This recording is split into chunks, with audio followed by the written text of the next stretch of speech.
أعوذ بالله من الشيطان الرجيم. بسم الله الرحمن الرحيم. الحمد لله، الصلاة والسلام على رسول الله وعلى آله وأصحابه، ثم أما بعد. السلام عليكم ورحمة الله وبركاته. الحمدلله که ما و شما از کتاب تعلیم زبان عربی 23 درس گرفتیم و بنده حالا میخواهم درس 24 را به سمع شما برادران و خواهران تقدیم و پیشنهاد بگردانم. درس 24 صاحب کتاب میگوید الدرس الرابع والعشرون، یعنی درس 24. درس 24 به مثل درس های گذشته همچنین کلمه های نو دارد. این کلمه ها باید اولا حفظ کرده شود، از یاد کرده شود، بعدش حوار خوانده شود. میگوید صاحب کتاب که هرون، هرون یعنی پیشک. هرون معنایش پیشک یا گربه. همچنین قط گربه می شود و پیشک می شود. هرتون، هرتون یا هررتون گربه ها. هررتون یعنی گربه ها، پیشک ها. چطوره که ما و شما میگویم ابو هریره. هریره تصغیری ان همین هرتون، هرون هست. تصغیری ان همین هرون میشوه هریرون. ابو هریره پدر پیشکچه. هررتون گفتیم جمع است و جمع تکسیر است، یعنی گربه ها، پیشک ها. بعد از این میگوید فأرون. فأرون یعنی موش. فأرون موش. این مفرد است. جمعش میشود فئرانون، یعنی موشها. فئران یعنی موشها. بعد از این میگوید شیخون. شیخون یعنی موی سفید. شیخ موی سفید. این مفرد است. جمعش میشود شیوخون، یعنی موی سفیدها، پیرانسالها. پیرانسال و پیرانسالها این جمع است و جمع همچنین جمع تکسیر است. بعد از این میگوید عجوزون. عجوزون یعنی کمپیر، پیرزن. عجوز پیرزن یا کمپیر. بعد از این میگوید عجائزو، یعنی جمع عجوز میشود عجائزو، یعنی پیرزنها، کمپیرها. عجایز صیغه منتهی الجموع هست، از این حساب آخرش تنوین را قبول نمی کند. ممنوع من الصرف است. ممنوع من الصرف همون گپی که پیشتر می گفتیم غیر منصرف است. فتن. فتن جوان پسر. فتن جوان پسر مفرد است و جمعش می شود فتیانون. فتیانون یعنی جوان پسرها. جوان پسرها. بعد از این میگوید فتاتون. فتاتون جوان دختر مفرد. جمعش جمع مؤنث سالم است. فتیاتون جمعش چی است؟ فتیاتون یعنی جوان دخترها. بعد از این میارد میگوید شابون. شابون جوان پسر. چطوره که فتن گفتیم جوان پسر، شابون همچنین جوان پسر. جمع شبانون جوان پسرها. شبان جمع شابون هست، یعنی جوان پسرها. بعد از این میارد میگوید استاذون. استاذون یعنی استاز. با تاجیکی ما شما استاز میگوییم. جمعش میشود اساتیذو، یعنی استازها. جمع صیغه منتهی الجموع است، ممنوع من الصرف. بعد از این میگوید فلاحون. فلاحون یعنی دهقان. فلاح دهقان. وقتی این مفرد است، وقتی میگوید فلاح رو جمع کنی، جمع مذکر سالمش کن، در آخرش یا واو و نون رو همراه کن، بگو که فلاحون یعنی دهقان مردها. فلاحون دهقان مردها. بعد از این میگوید فلاحتون. فلاحتون دهقان زن. فلاحتون از این ت مؤنث ما فهمیدیم که این زن است. فلاحتون یعنی دهقان زن. بعد از این میگوید که میخوای فلاحتون مفرد را جمع بکنی، جمع مؤنث سالم کن. این ت آخرش رو میگیرید میپرتاید، میگوید فلاحاتون. فلاحاتون یعنی دهقان زنها، جمع مؤنث سالم. بعد از این میگوید غنیون. غنیون یعنی بای، سومدار. جمعش میشود اغنیاء. اغنیاء یعنی بایها، سومدارها. و اغنیاء همچنین ممنوع من الصرف است، یعنی غیر منصرف است، آخرش تنوین قبول نمیکند. چرا؟ زیرا اینکه این الف ممدوده دارد. اغنیاء الف ممدوده دارد، از این حساب این تنوین رو قبول نمی کند. بعد از این میگوید فقیرون. فقیرون یعنی کمبغل، نادار. جمعش می شود فقراء یعنی نادارها، کمبغلها. فقراء همچنین ممنوع من الصرف است. چرا؟ زیرا اینکه الف ممدوده دارد. فقراء الف ممدوده دارد.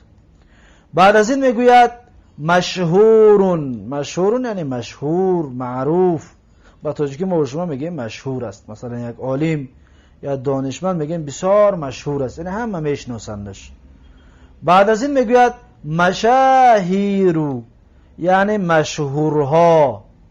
مشاهیرو یعنی مشهورها. بعد از این میگوید مجتهدون. مشاهیر همچنین ممنوع من الصرف است، به خاطر اینکه صیغه منتهی الجموع است. سیم حرفش الف، بعد الف سه حرفی دیگر دارد که بینگیشون ساکن است. یا را ببینید ساکن است. بعد از این میگوید مجتهدون. مجتهدون یعنی کوشش کننده. مجتهد کوشش کننده. کوشش کننده پسر، علامت مؤنث نداره. اگر بگیم که مجتهدتون یا ت در آخرش همراه بکنیم بعد میشود زن. اما مجتهدون این کوشش کننده یعنی مرد. مجتهد رو میگه که اگر میخواهی جمع کنی جمع مذکر سالمش کن. چی بگو؟ مجتهدون یعنی کوشش کننده ها. مجتهدون کوشش کننده ها، این جمع مذکر سالم شد. بعد از این میگه رفون. رفون یعنی تاقچه یا تاق. مثلا در زمانهای پیش دیوال رو شکاف میکردن چند سانتی متر طرف درون و تاق جا میکردن. بگیم جای کتابمانی، جای یگان چیزها را موندن تاق میکردن. آنمو را به زبان عربی رفون میگن، تاق یا تاقچه. جمعش میشود رفوفون. تاقچه ها. رفوف تاقچه ها، این جمع است، جمع تکسیر. بعد از این میگد مصرون. مصرون یعنی شهر. مصر به معنای شهر است یک معناش. یک معنی دیگهش مصر یعنی دولت مصر. مصر یعنی دولت مصر. بعد از این میگد مصریون. مصریون اگر مصر را شهر بگوییم، مصریون را شهری میگیم. اگر مصر را دولت مصر بگیم، مصری را مرد مصری میگیم. به مثلا تاجیکستان، ما و شما تاجیکستانیون هستیم یا تاجیکیون. تاجیکیون یا نسبت این یایی که در آخر این همراه شد، این یا را یای نسبت میگن. یعنی ما خودمون نسبت میتیم به تاجیک یا به مصر یا به هر دولتی که باشد. مثلا مصریون یعنی مصری، کسی که از مصر است. تاجیکیون یعنی تاجیکی، کسی که از تاجیکستان است. به مثل همین. پس این هست کلمه های نوی درس 24. این باید اولا حفظ کرده شود. بعد از حفظ کردن شما بخوانید حوار درس 24 رو. این حوار درس 24 است. صاحب کتاب میگوید که از همین درسای کلمه های حالا خواندیم، از اینها و از درسای گذشته، برای ما و شما یک حوار تقدیم میکند. میگوید هذا الفتى تلمیذ، یعنی این جوان پسر طلبه است، این جوان پسر دانشجو است. تلمیذ را دانشجو هم بگویم میشود. این جوان پسر دانشجو است. هذا مبتدا، الفتى بدل از هذا، تلمیذ خبر. میگوید هو مجتهد، وای مرد، جوان را گفته، پسر را گفته سای، وای مرد کوشش کننده است. هو مجتهد یعنی وای مرد کوشش کننده است. بعد از این میگوید تلک الفتاة تلمیذة، آن جوان دختر دانشجو است. تلک الفتاة تلمیذة، تلک مبتدا، الفتاة بدل از تلک، تلمیذة خبر از مبتدا. بعد از آن میگه که هی مجتهدتون، وای جوان دختر دانشجو کوشش کننده است. ببینید در آخرش یک ته مؤنث همراه شد، یعنی زن را گفته استوده است، زیرا گفت هی ضمیر مؤنث. هی مجتهدتون یعنی وای کوشش کننده است. بعد از این میگوید این قهوه، این القهوه، یعنی در کجاست قهوه؟ کافه را پرسیده استوده است که کافه در کجاست؟ میگوید علی الرف خذها منه، میگوید که بر بالای طاق است، بگیر وی را، خذ بگیر، تو ها یعنی بر میگرد به قهوه، بگیر قهوه را، منه، من از هو بر میگرد به رف، یعنی من الرفی، بگیر از طاق. علی الرف خذها منه یعنی بر بالای طاق است، بگیر وی را از آنجا یعنی از رف، از بالای طاق. بعد از این میگوید من ذاک الفتى یعنی کیست آن جوان، من کیست، ذاک آن اسم اشاره برای بعید، برای دور. کیست آن الفتى جوان پسر، کیست آن جوان پسر، زیرا که ذاکر ما و شما میدونیم که اسم اشاره برای بعید مفرد مذکر هست. من استفهامیه برای عاقل. من ذاک الفتى کیست آن جوان پسر، میگوید در جواب میگوید هو زمیلی فی المدرسه یجلس معی علی المقعد، یجلس معی علی المقعد، یجلس معی علی المقعد. میگوید که هو زمیلی، وی هم درس من است، وی هم کورس من است، فی المدرسه در مکتب، یجلس معی می نشیند همراه من، علی المقعد بر بالای نشستگاه، بر بالای پرده.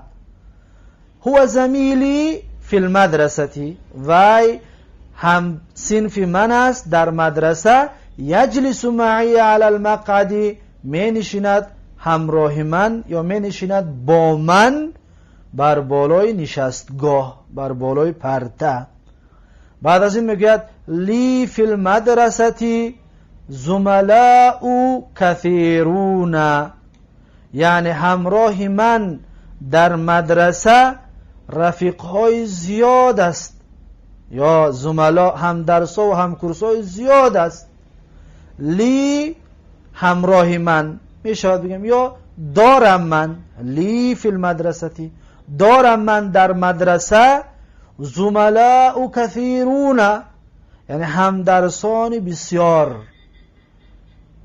لی فی المدرسه زملاء کثیرون، دارم من در مدرسه هم رفیقهای بسیار. پس کثیرون صفت زملا هست. زملا ممنوع من الصرف است، از این حساب آخرش تنوین رو قبول نکرد. چرا ممنوع من الصرف است؟ الفی ممدوده، زملاء الفی ممدوده دارد، الفی ممدوده مؤنثه، از این حساب تنوین رو قبول نمی کند. کثیرون صفت زملا هست، کثیرون صفت است. ببین زملا همکورس ها عاقل که بود صفت را جمع آورد، کثیرون جمع مذکری سالم، کثیرون. بعد از این میگوید معلمنا رجل مشهور و هو استاذ، میگد معلم ما مردی مشهور است و وی استاد است. معلم ما مردی مشهور است و وی استاد است. معلمنا، معلم مبتدا مضاف نا مضاف الیه، رجل خبر، مشهور صفت رجل، و هو استاد واو میشه بگیم واو حالیه و وی حال کاملش استاد است، حال کاملی استادن. بعد از این میگوید معلمکم رجل غنی، یعنی معلم شما، استاد شما مردی بای است. معلم مبتدا مضاف کم ضمیر متصل مبنی علی السکون فی محل جر مضاف الیه، رجل خبر معلم، خبر مبتدا، غنیون صفت رجل. معلمکم رجل غنی، معلم شما مرد بای است. معلمهم شیخ، یعنی استاد ویها موی سفید است، استاد ویها موی سفید است. پس معلم مبتدا مضاف هم مضاف الیه در محل جر، شیخون می شود خبر. بعد از این میگوید معلمتهن عجوز، یعنی معلمه شما زنها کمپیر است. معلمتهن، معلمه ویها زنها، هن ویها زنها، معلمتهن معلمه ویها زنها عجوزون کمپیر است. معلمتو مبتدا و مضاف، هن مضاف الیه، عجوزون خبر. بعد از این میگوید امنا شابتون و امکم عجوزون، یعنی مادر ما جوان است و مادر شما کمپیر است، پیرانسال است. امونا شابتون، مادر ما جوان است. امو مضاف، امو مبتدا و مضاف نا مضاف الیه در محل جر، شابتون خبر. امونا مبتدا باشد، شابتون خبر می شود. و امکم واو استئنافیه، امکم ام مبتدا، مضاف، کم ضمیر متصل مبنی علی السکون فی محل جر مضاف الیه، اینجا مبتدا، عجوزون چی می شود؟ خبر. امکم عجوزون مبتدا و خبر. از این حساب میگیم مادر شما پیرانسال است. بعد از این میگه من این هذا الرجل، یعنی از کجاست این مرد. من این هذا الرجل، از کجاست این مرد.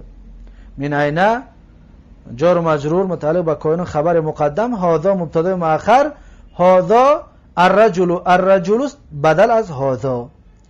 بعد از این میگوید هو من مصر، یعنی وی از مصر است، وی از مصر است. ما شما از گذشته میدونستیم که من حرف جر است، در آخری کلمه همراه شود آخرش را کسره میکند. چرا من مصری نگفتیم، گفتیم من مصر؟ زیرا اینکه مصر ممنوع من الصرف است. ممنوع من الصرف دو علت دارد. یکمش تنوین قبول نمیکند، چطوره که بارها ما دیدیم.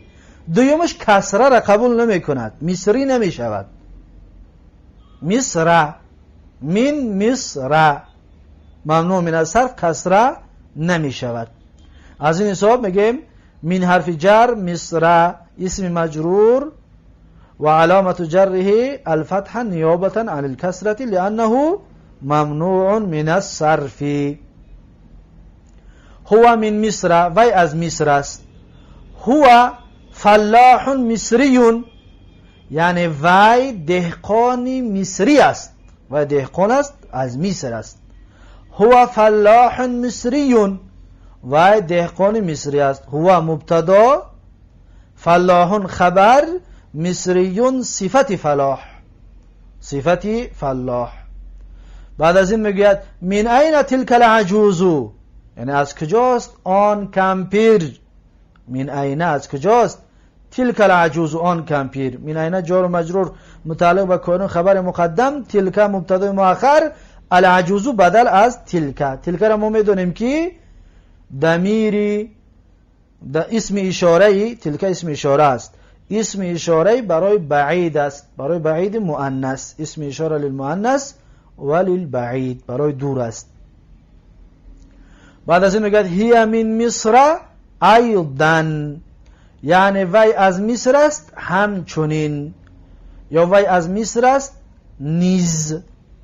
هی وی مبتدا، من مصر جار و مجرور خبر متعلق به کائنون خبر، ایضا همچنین، نیز. بعد از این میگوید که و هل هی فلاحتون ایضا، یعنی آیا وی دهقان است همچنین، اگه زمین را گفته شده است. از این حساب میگوید فلاحتون. و هل هی فلاحتون ایضا، و آیا وی دهقان است همچنین. در جواب میگوید نعم هی فلاحتون ایضا، بله وی دهقان است همچنین، بله وی دهقان است نیز. بعد از این میگوید عندنا هر و هو جمیل جدا،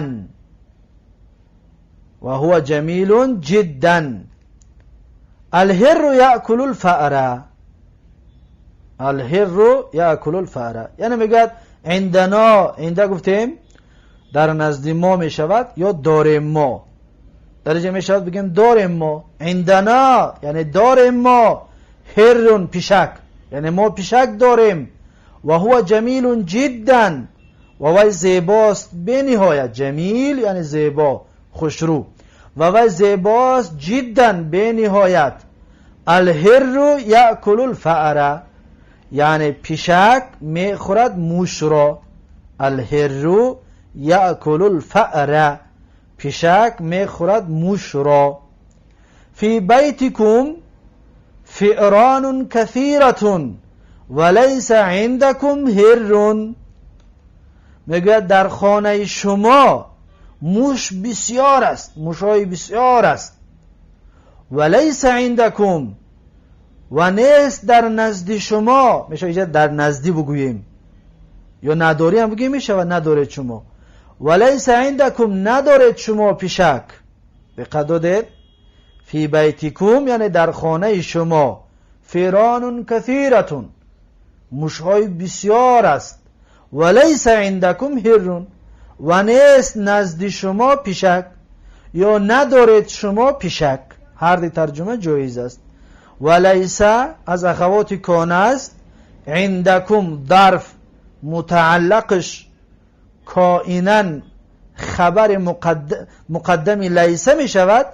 هرون اسم لیسه مؤخر است. این هرون اسم لیسه است، از همین حساب اسم لیسه مرفوع می شود، برای میگیم هرون.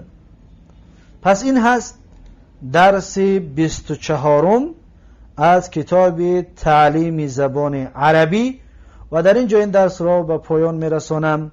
تا درس آینده یکایک شما را به الله تبارک و تعالی میسپارم. بارک الله فیکم و جزاکم الله خیرا و السلام علیکم و رحمت الله و برکاته.